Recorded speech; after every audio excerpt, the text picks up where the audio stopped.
Hey guys, welcome to the Treasury Update Podcast Coffee Break Sessions, the show where we cover foundational Treasury topics and questions in about the same amount of time it takes you to drink your coffee.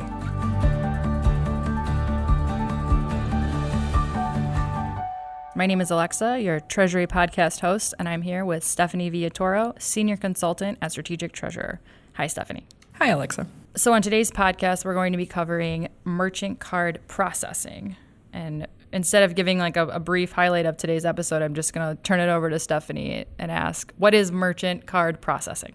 Merchant card processing is a payment channel of accepting revenue, just like a check or an ACH or a wire. You're receiving payments for services rendered or for invoice payments through a credit card payment. I guess who would use it? What kind of companies and why are they using these merchant cards? So any organization could utilize merchant cards for accepting revenue, but it's primarily utilized in the business to consumer. So think of your restaurants, your retail stores. Those are high merchant card collection for a point of sale. But there's also those that are business to consumer that are not facing in a retail store situation. Those could be your utility companies.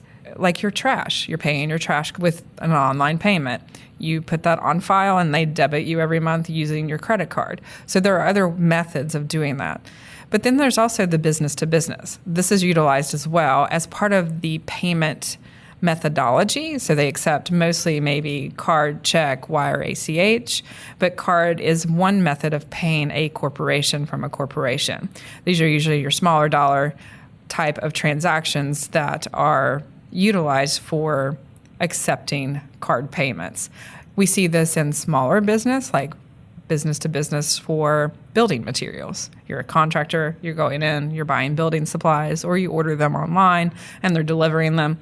That is utilized for card payments as well, and it's usually a very large portion.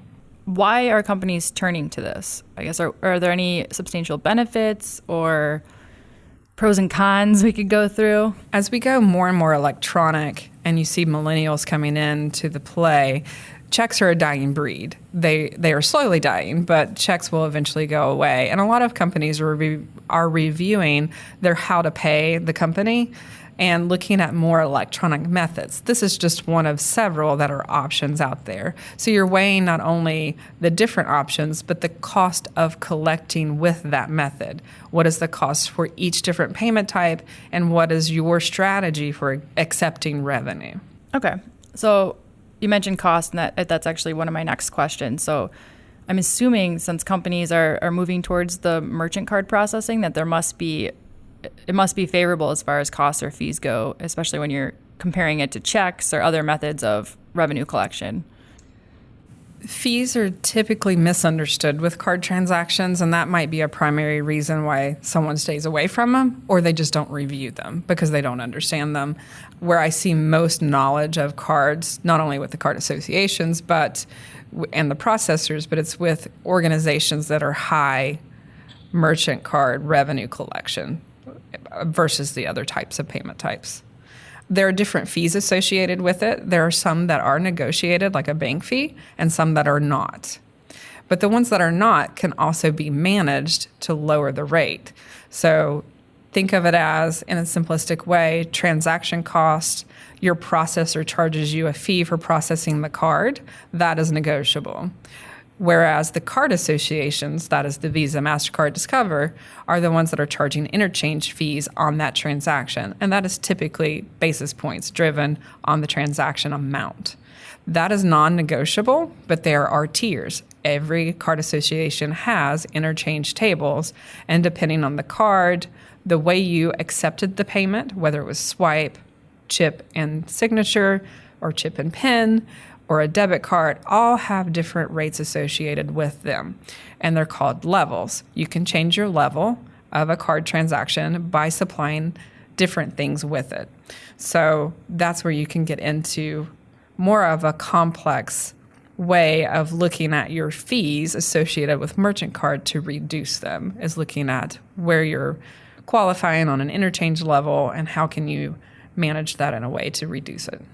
Okay, that makes sense. And I guess while you were talking through all of that, I just kept thinking, this is basically like a payment card for companies, right, to pay off their invoices.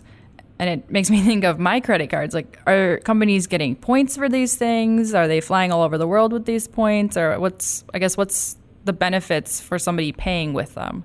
From the pay side or the receipt side? So that's different. From the receipt side, you're getting your monies faster. Right. Basically. From the payment side, you're paying later because you're utilizing the card, and you don't have to pay the card off for 30 days, up to 45 days. But yes, they may be getting rewards on that card as well. Okay. So from the payment side. There's the potential rewards, and then other rewards is just it's going to positively impact cash flows, I think, on both sides. Correct. It will. So to recap, merchant card processing, what it is it's a revenue payment channel. It definitely needs to be reviewed since there are costs associated with it. And as you've kind of walked us through it, those costs can be a little hairy or almost intimidating because they're complex. But that's still something that needs to be managed. It's almost something that could be looked at like bank fee management. Like there's got to be consistent review, right? Whether it's monthly, quarterly. Yes, correct. You have to look at the transaction cost just like you would with any other type of bank service transaction. Right. Okay. So do you have any final thoughts around the merchant card processing or anything to wrap us up with today?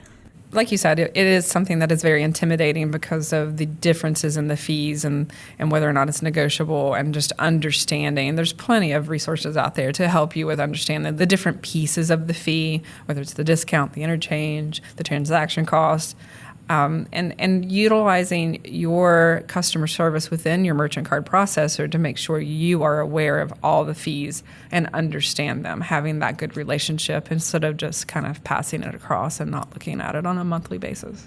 Thank you for joining me today, Stephanie. I think this podcast is really informational. I know I didn't know a lot about the merchant card processing, and now I know that companies are getting points on things, so that's kind of cool.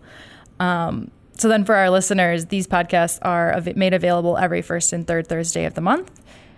They can be found on any of the podcast streaming services. And if you ever want to reach out, comments, questions, or even podcast topics, you can drop us an email at podcast@strategictreasure.com.